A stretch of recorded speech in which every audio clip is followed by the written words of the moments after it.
left, so it's coming. How long were you in St. John's for? Like 2 weeks. Oh It's man, beautiful. Have you ever been? I've never been Go. out. Honestly, I'll hook you up. Go play the golf. Like the golf courses too are like link style. It's beautiful. Like I I didn't heard see. it's nuts. You have to go if you want to go. It's honestly a place that you need to visit. Like forget Yeah, Toronto and Vancouver. Go to the Atlantic side. Like it's yeah. beautiful. Well, I've been to New Brunswick and I've been to Nova Scotia, but I've never been out to Newfoundland ever. Oh, it's beautiful. Like it's honestly, it Yeah, was breathtaking. Like you need to go. no kidding. Yes, we are live. We are here, Jerry, discovering Atlantic Canada, Oh, the beautiful part of Newfoundland and Labrador. I always feel Labrador always gets included in there, but every time I hear people talk about Newfoundland and Labrador, it's always about Newfoundland, Jerry. I never hear anyone talk about Labrador. No disrespect to anyone listening to us in Atlantic Canada this morning, but yeah, it's part of the country. I've never had the opportunity to go to, which I'm itching. I'm itching to go one oh, day. you need to. It's beautiful. It's the secret gem of Canada, in my opinion. It's really underrated. It's by the ocean. It's the closest thing, let's say, to the southern parts of the U.S. Being right by the ocean. It's beautiful. They have breweries. The nicest people I've ever met in my life. You get out of the elevator and people are like, "Hey, how's it going?" I'm doing good, thank you. Usually, people just want to get out of your way. They just say hello to you. It's one of the nicest places. So Atlantic Canada, if you've never been, I mean, Newfoundland, Labrador as well too, but it's very rocky. There's not much in Labrador. I flew over Labrador and all you see is the rock formation basically. But St. John's, Newfoundland, yep. I mean, It's funny, eh? You talk about how friendly people in Atlantic Canada are. I relate so strongly to that. The first time I went into Atlantic Canada, I'm in New Brunswick. I'm just outside Fredericton, and I have to gas up. And I'm kidding you not. I fuel up, and I'm about to go in to pay, and the guy spots me from I don't know 30 yards out, right? And he's holding the door, and he's holding the door, and like time is moving in slow motion as I'm walking towards the door, my mind is like, is he holding that for me? I'm still so far away. I'm like, nah. His girl's in the dep or whatever. He's waiting for her to come out, right? But yeah, as I get closer, he's still holding the door. No one's coming out. No one's close to going in other than me. And then I look at him and he looks at me. He goes, "Good morning, sir." And I looked over my shoulder. I said, who are you talking to, pal? I mean, we're going to fight? What's going on? like What do what you did I want do? from me?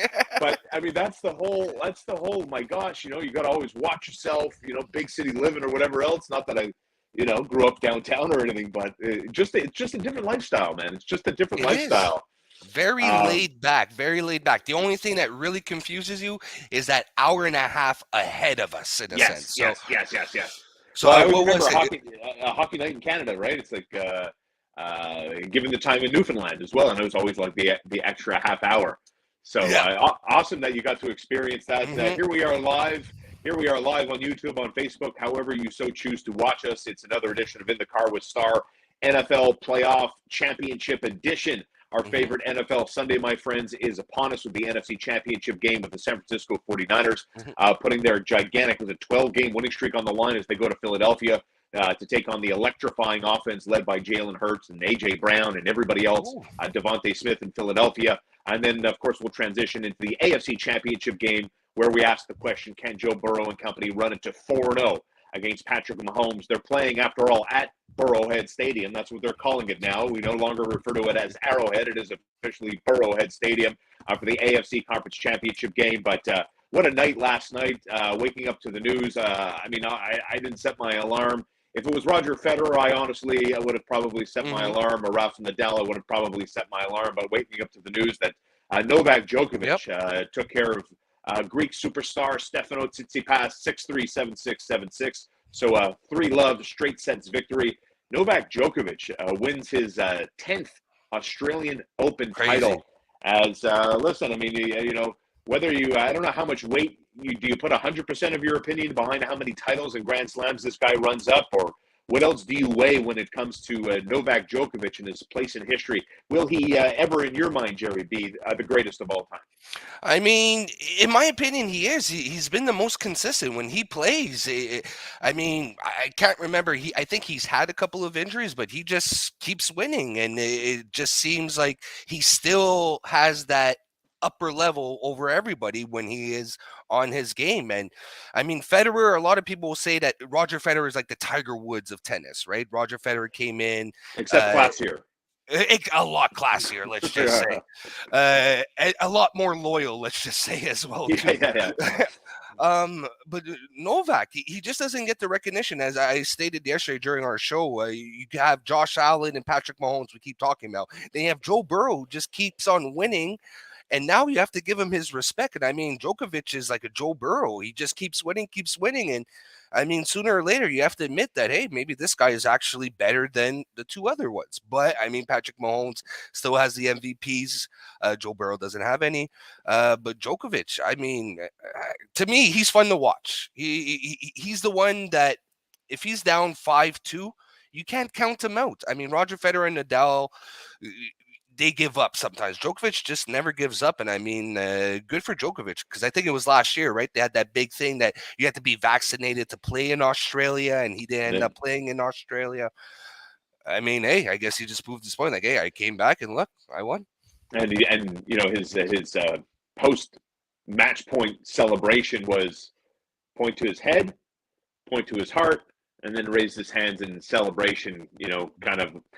I mean, the guy was crowned for the 10th time as the Australian Open champion, and that's the first Grand Slam of the tennis season, as it opened up and closed out earlier this morning. And of course, the Montreal Canadiens got throttled 5-0 in Ottawa. They've got one more game to go. They take on the Sens next week on Tuesday, and then they're done. They've got their bye week as we head down south to Florida for the NHL All-Star break. And the Montreal Canadiens get the emergency call-up of Owen Beck, the junior aged player, because of the emergency call-up, and he made his NHL debut yesterday in under 10 minutes, and the Montreal Canadiens lose 5-0 in Ottawa. Still looks like they're going to have a hard time getting close to Connor Bedard, man, because, I mean, the bad of the NHL are really bad, and the Montreal Canadiens were very good in the first month and a half of the NHL season, and it looks like their run of success out of the gate might end up costing them, because what are they now? I think they're 26th overall in the NHL standings. The Vancouver Canucks have leapfrogged the Montreal Canadiens one spot ahead. So as they, you know, I always thought to myself, you know, when we talk about Jerry trying to catch the top teams in the division, it seemed to me like it was going to be just as difficult to get to the bottom. Columbus and Anaheim and Chicago are just, I mean, these guys are, they're off to the races, and it's just those guys and everybody else at this point, it looks like. When it comes to Columbus, too, I keep wondering, why did Goudreau end up going there? Left money on the table. New Jersey offered him more money, and he said, nah, forget it. Let me go to Columbus. Let me go to Ohio. I want to go to Ohio, Jerry. I know. Let me go to Ohio. I think that's where it's at. I think he's regretting his decision, but I mean, hey, I'm not Johnny Goudreau. You know, man's still getting paid. Hey, listen, you got to go back to our part one that Jerry and I did yesterday at this time. You'll find it on our YouTube or our Facebook channel or your home of podcasts, whether it's iHeartRadio or Apple or Spotify, wherever it may be. You will find our about 40-odd minute or so breakdown of the NFC and AFC Championship game, our sides there. Quickly to recap, if you're looking for more detail, leaning on the Cincinnati Bengals over the Kansas City Chiefs. Quickly, this is just a quick recap because we're going to get into the player props here in a second. So I've got Kansas City going to Arrowhead, and I like the Philadelphia Eagles. Neither Jerry or I are super hot on the total, so it's buyer beware at that point. And Jerry, of course, a quick recap of the sides that you're looking at today. Quick recap. I mean, I like the star players. I think today is the day that all the star players end up coming out and shining, let's just say. And for example, when it comes to the San Francisco to the Eagles matchup, I'm really high on Deebo Samuel. And I think Shanahan is really going to put the ball in his hands, and especially McCaffrey as well, too. I think those are the two key players that Shanahan will be using a lot. And I mean, I'm all over Deebo, over 21.5 rushing yards. I like him getting over 4.5 catches. I like him getting a touchdown. And going on the other end with the McCaffrey, I like McCaffrey getting over 58.5 rushing yards, getting a touchdown, getting over 3.5 catches. Those are my two key players. And I mean, George Kittle, I mean, Philadelphia does struggle against tight ends sometimes. If you look at some of their matchups with key tight ends, Dalton Schultz torched them. Kittle might get himself a big play, so that's why I like the longest reception to be over 30 yards in this matchup as well too. And I like Nick Bosa to get over. I find it really low, his sack. It's at minus 150. Yes, minus 150. You have to lay minus 100. Sorry, you have to lay 150 to win 100.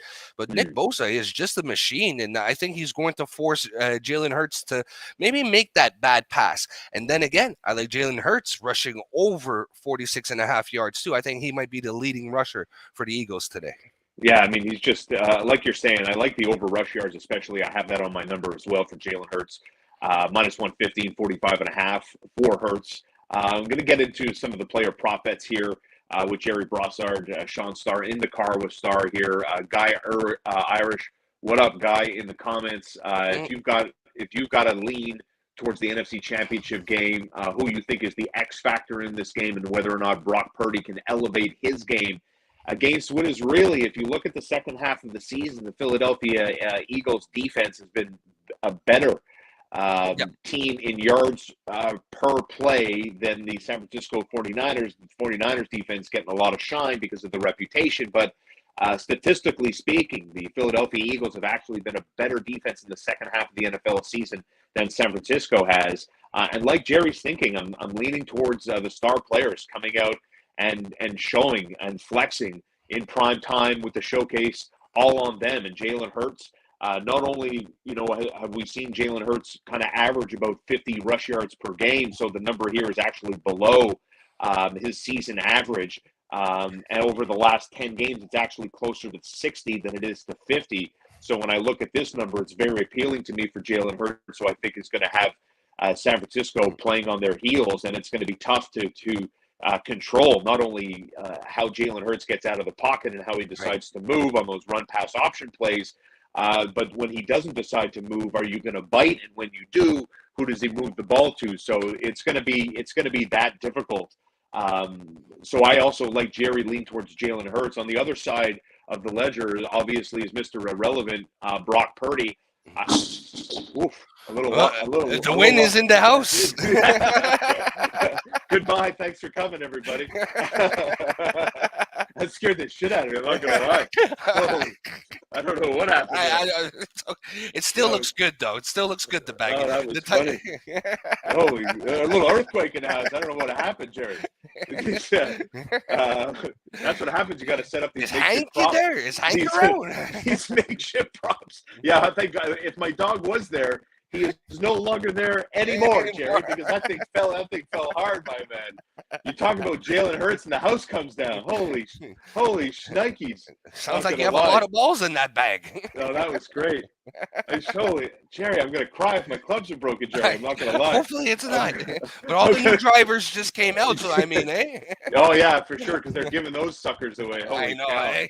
Yeah, they talk about hockey's too expensive to play. Hockey's not accessible to everybody. Why don't you try to go buy new golf equipment? My goodness gracious. Okay, I'm going to try to compose myself and see if we can move on now that the earthquake in my house is, I don't feel any aftershocks, Jerry. Good. Everything's good. I feel okay, Jerry. That would have made for a great show if there was actually an earthquake. It was like the World Series with Al Michaels, the San Francisco Giants, Oakland A's there. So we were talking about quarterbacks, Jalen Hurts on one side, Brock Purdy on the other. I wasn't in love. I'm in love with the Brock Purdy storyline. I wasn't going goo goo gaga over how he and the rest of his teammates managed to get by Dallas in the divisional round of the playoffs. I see a longest completion number for Mr. Irrelevant Brock Purdy, minus 110 at 35.5 yards for Brock Purdy. I'm going to play towards the under there. We've seen the long completion line go from 32.5 to 37.5 last week, and now it's kind of back down to 35, which I still think is too high. When you look at the matchup, certainly over the last few weeks for Brock Purdy and how he's gotten by, he looked good against Seattle, looked good against Washington, got by Las Vegas. The Raiders and the Commanders, for what it's worth, were 19th and 20th in terms of defense all season long. So Purdy, again, who's better than his Mr. Irrelevant status, still is in the elite level. Against Dallas, his longest completion was 31 yards. Philadelphia, second overall, as we spoke about already in total defense. They're actually better statistically in the second half than San Francisco was. And in terms of deep passes, they give up the 10th fewest in the NFL all season. So especially if we're talking about passes that go over 40 yards, they're even better than that. So when I add it all up against a staunch defense and a defense that is good at protecting the deep ball, I'm going to lock it in under 35.5 yards. The longest completion stays under that number for Brock Purdy. Anything else you're looking at in the NFC Championship game? In the NFC, I think this man is playing for a contract on the Eagles side. I mean, I've been talking about the 49ers a lot, but A.J. Brown, he's playing for a contract next year. He's going to go off. He's going to go off. He over 4.5 receptions. I see him getting at least 5. He'll get targeted at least 7 to 8 times because he is that big play guy, even though Devontae Smith has been on fire. I mean, A.J. Brown wants to get paid.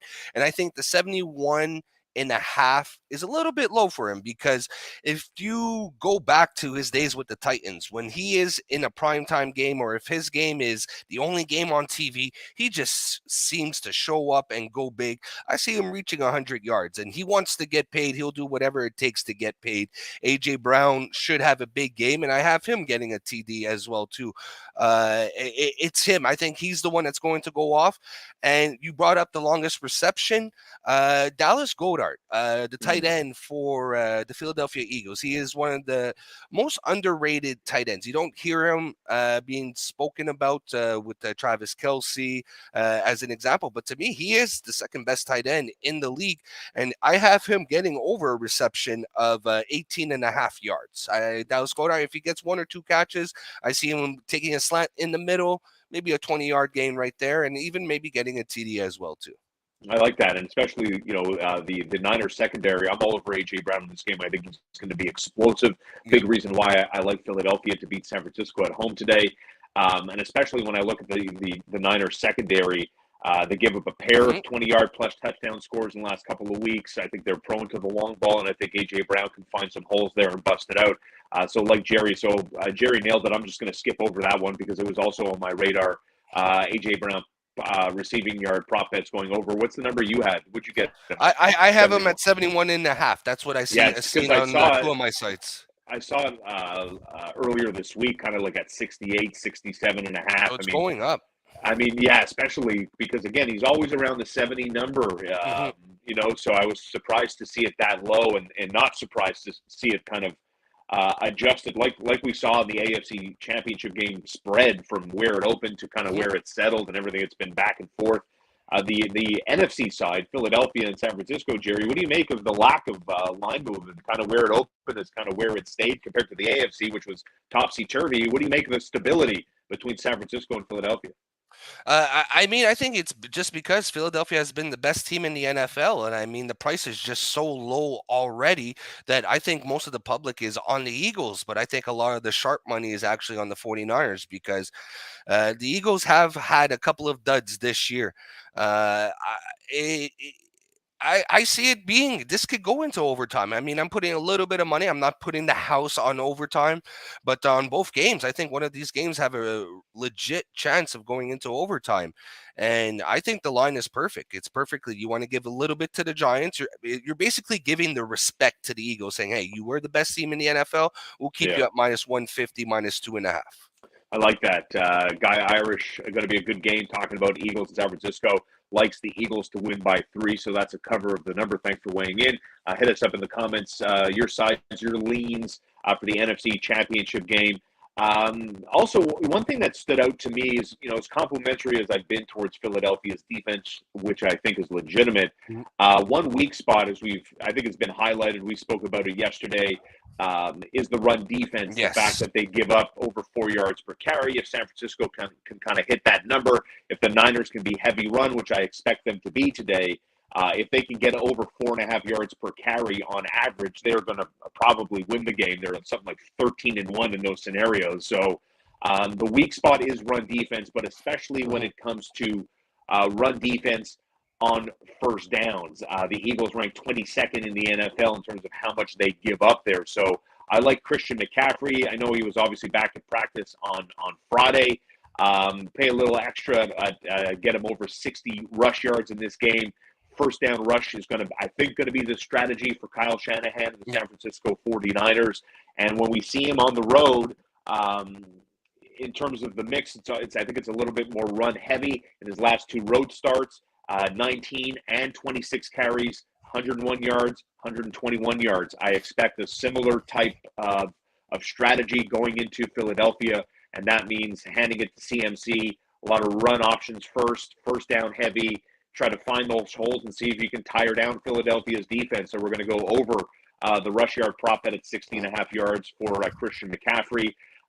Backing Jerry up in terms of an anytime touchdown scorer in this game. Brandon Ayuk for San Francisco at almost 3-1, and AJ Brown at over 1.5, kind of plus 165 last time I saw him, as a couple of anytime touchdown scorers in this game. Did you add anything to the anytime touchdown guys? What do you got there? The anytime touchdown guys, I have Goddard, I have Debo, I have McCaffrey, and I have AJ Brown. Those are my guys that I'm going with for today. And if I had to find, let's say, a secret pick, I mean, last game he went off. Where do you find these secret picks? Tell me, Jared. I mean, just a secret pick, just somebody that's over plus 300 that could get a TD. Kenneth Gainwell, last week he rushed over 100 yards out of nowhere, and I mean he got a TD, and he does play special teams as well too. So I mean that's a surprise pick. Let's just say, just to sprinkle a little bit of change on that one.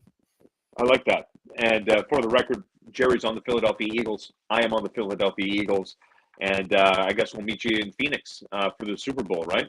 I'm actually on the 49ers. I think we're on the – I like the 49ers in this one. Why did I think you were on the Eagles? I don't know. I like the 49ers. I think Kyle Shanahan is a better coach. Sirianni is a great coach as well, too. But I think Shanahan is just – he's made for this, Shanahan. He's too creative, too dynamic. Yeah, and I think having McCaffrey, I think it's the greatest trade in NFL history.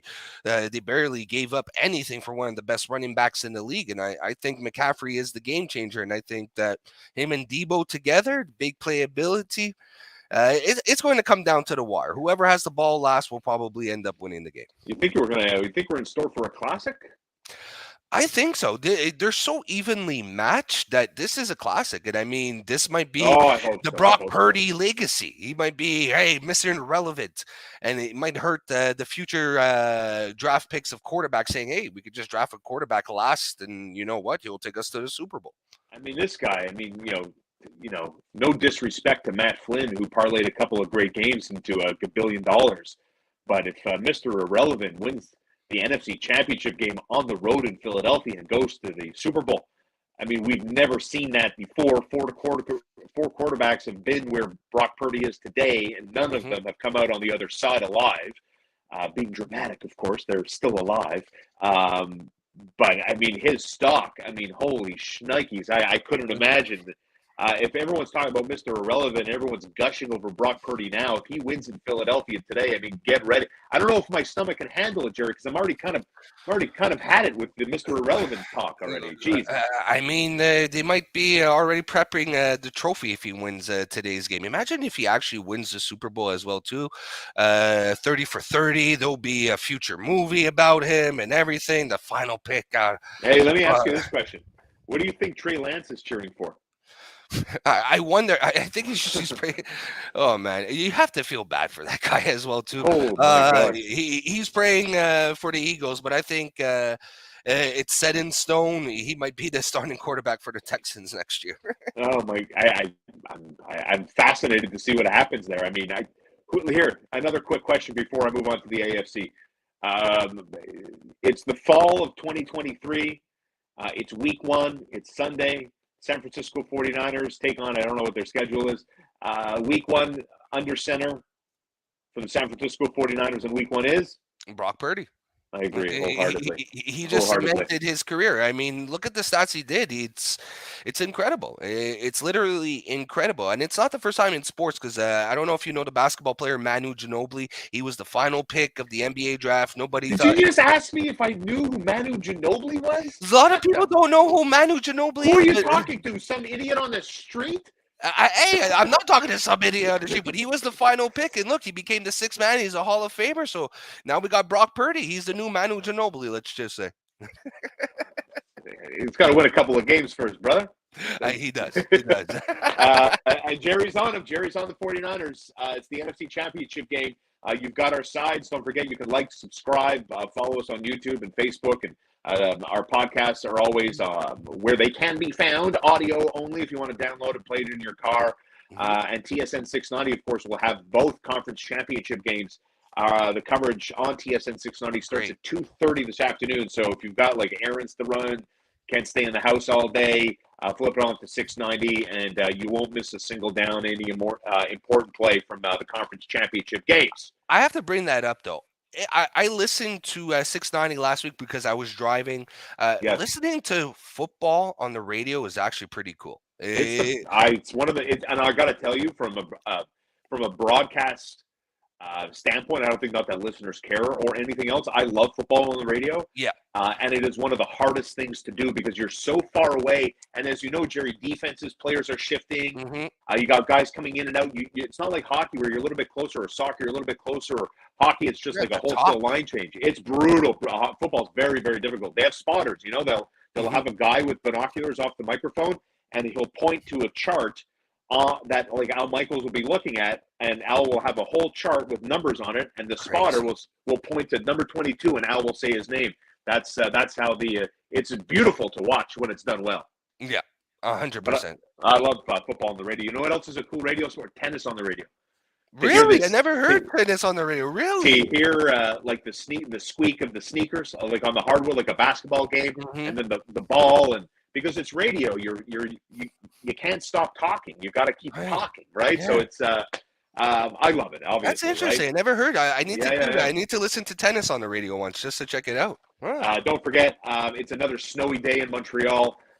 You can cozy up with Jerry Brossard and yours truly. Ooh, yes. Nothing better than on a Sunday morning here at In the Car with Star, a proud presentation of AccentGroup.com, one of Canada's largest intermodal transportation providers. So whether you're shipping cross-border or domestically, you can trust the fact that Accent has the knowledge and the assets to get your freight to its destination on time.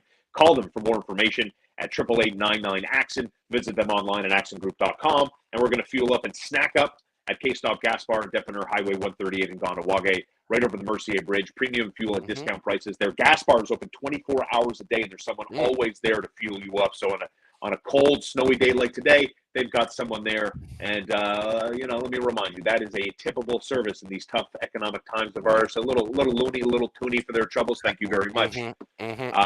Let's get into the AFC Championship game where the line is kind of settled here with the Kansas City Chiefs back as favorites. But again, as we highlighted yesterday, the number never got over 3. So a key number, which in my mind, I think whoever you think wins the game, wins the game. I don't see a point spread coming into play. I don't see a 1-point last-second game-winning field goal as an example. And I'll eat my words on Monday morning if I'm wrong. If for example, the Kansas City Chiefs win by just 1 point and don't cover the number. So I still see it as a pick 'em. And a big reason, Jerry, I like the Cincinnati Bengals, as I mentioned yesterday, is trust. I'm trusting Joe Burrow. I'm trusting T. Higgins. I'm trusting Jamar Chase. I'm trusting Zach Johnson. I'm trusting the fact that the Cincinnati Bengals are comfortable in this spot. I am not trusting the injury to Patrick Mahomes. I honestly will tell you that if Patrick Mahomes didn't suffer a high ankle sprain, didn't get his ankle rolled on last week, I would be backing the Kansas City Chiefs today. But it's that for me that has tipped the scales. And further to that, I think the X factor, if I'm to point my finger at an X factor in this game, I look at no one other than Joe Mixon. So the ability to not only be obviously an RB1, but they have P. Ryan in the backfield as well. That opens up Joe Mixon for receptions. I like his receiving yard over at 22.5. He was fantastic and so versatile in Buffalo. I think that game carries with him out to Arrowhead in Kansas City today. In terms of his last 5 games, his last 8, actually, if we want to even go further, going over a season average 29.5 receiving yards per game. As I said already, this guy has X factor. I lean on Joe Mixon over receiving yards at -114. as the determining factor, along with Patrick Mahomes' bum ankle for Cincinnati to go back to the Super Bowl?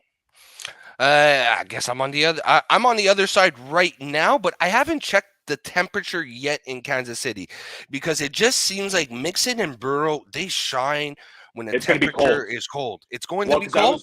I was Ooh, watching the Farmers Insurance where Max Homa came from 5 shots back to beat Sam Ryder yesterday, that was a and great turn. Jim Nantz was doing like some of the TV from Arrowhead while they were playing at Torrey Pines in San Diego, and he was talking about how cold it was there and how much colder it's going to be tomorrow, which is today. So Really? So prepare yourself for cold weather football. yeah, I'm curious to see what is the temperature in Kansas City right now. Kansas City Yeah, kickoff. weather at kickoff. Oh wow, it's actually -11 over there right now, Celsius. Let's go. Let's go. Wow, It, that's ooh, it, that's it, colder over there than here. it'll be Okay. 24 in my living room, brother. Let's go. Wow. Whew. So that's going to be one of the coldest games I think Joe Burrow will ever play. And I mean, if you look at his statistics, okay, so this might sway me to go the other way. But then again, this might help Patrick Mahomes' ankle. He won't feel it. He won't feel his ankle because it's Yeah. way too cold. It's going to be frozen I wonder more how than it already is. but Arrowhead has always had trouble with their grounds, I think, if it gets a little bit cold. So it might be a little bit slippery on that football field today. Keep in mind, like Joe Mixon has just been all over this like 3 weeks in a row. He's been that versatile guy, and just to back it up in terms of Kansas City, which again, I don't look at KC as like a shutdown defense, but third worst actually in football in yards allowed receiving to running backs. So. A couple of ideas to point you in the direction of Joe Mixon over receiving yards, 22.5. I mean, hey, there'll be a lot of missed tackles if it's -11 or. Yes. I think that's interesting, and that might sway me sway me to go over the total as well too. But 48, yeah.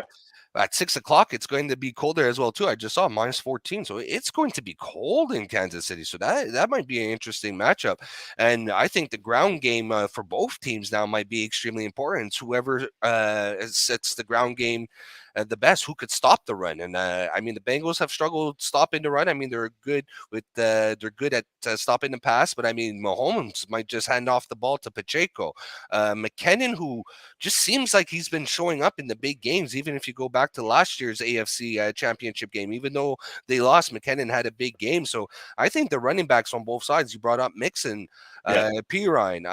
I mean, I like Pacheco and McKinnon on the other side as well, too. I like Pacheco a lot. Yeah, and I think here on my end, I think I have Pacheco getting over his yardage here. I wrote it right here. Yeah, over 47.5 rushing yards. Let's go. I got that. I have it on my sheet right now. I'm staring at it right now. Yeah, I really like that. And McKinnon over 27.5 yards as well, too. So this might rethink one of my bets that I was taking. I had Mahomes and Burrow getting over 300 yards each plus 2 TDs at plus 900. So I'm not going for that, I think.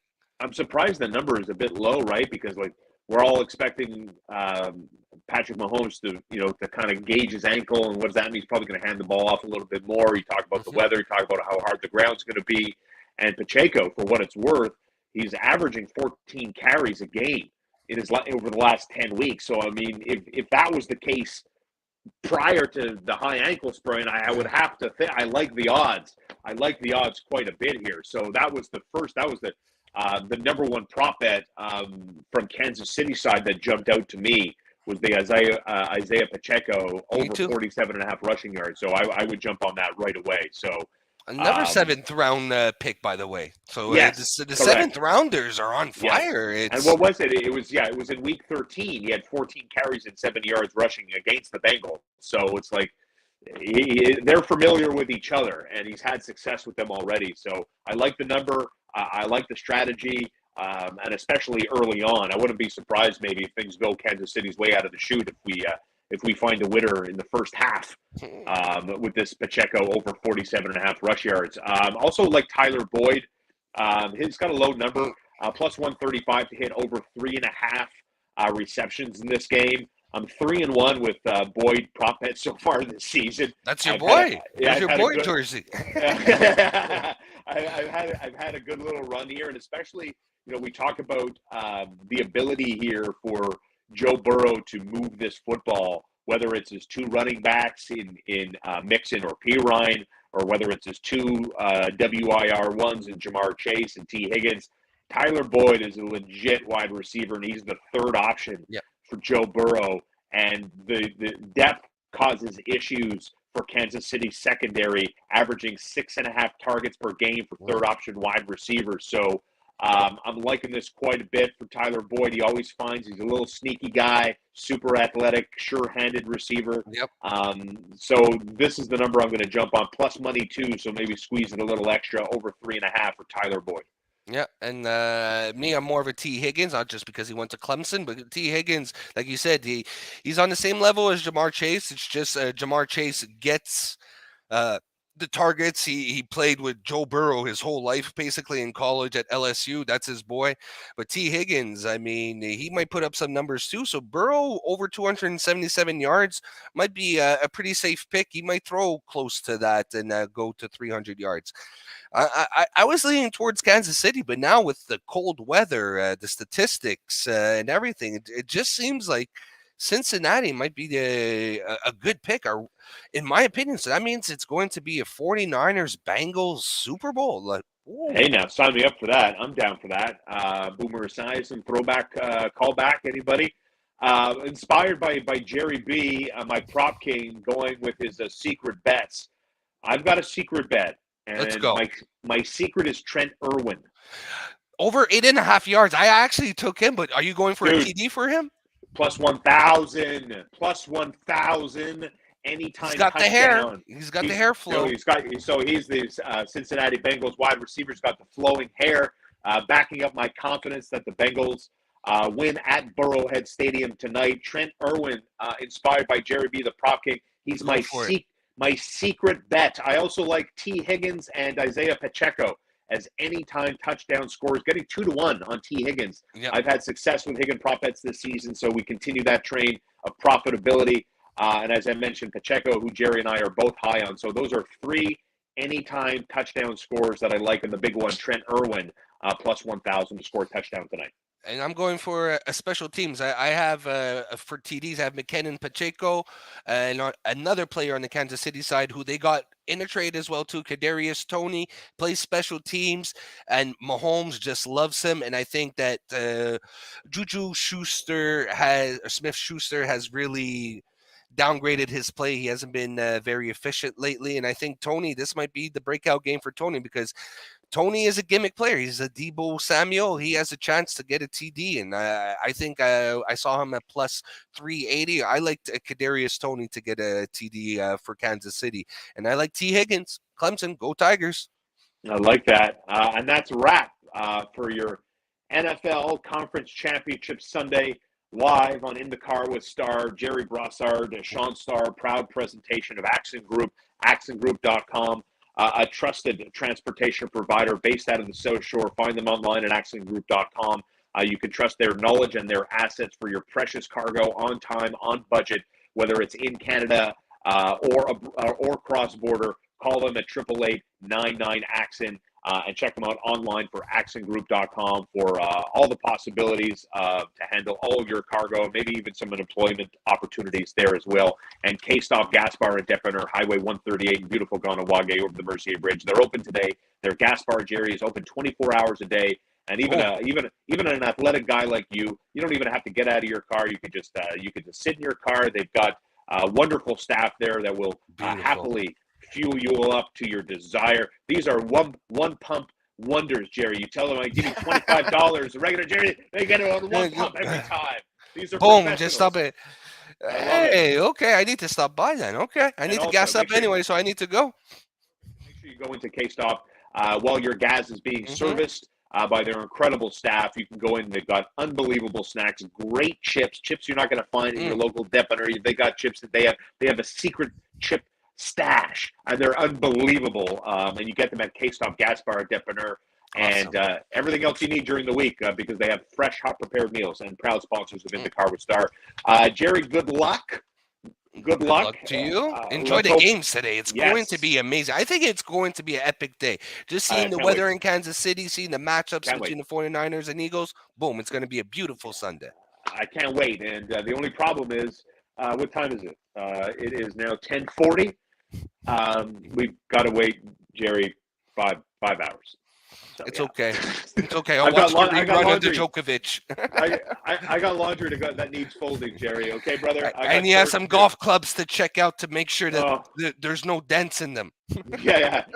Thanks for watching, everybody. You can like, subscribe, hit us up in the comments. As always, you can support us by supporting all of our sponsors, accentgroup.com and K-Stop Gas Bar. For Jerry Brossard, I'm Sean Starr. Thanks for watching. We'll see you soon.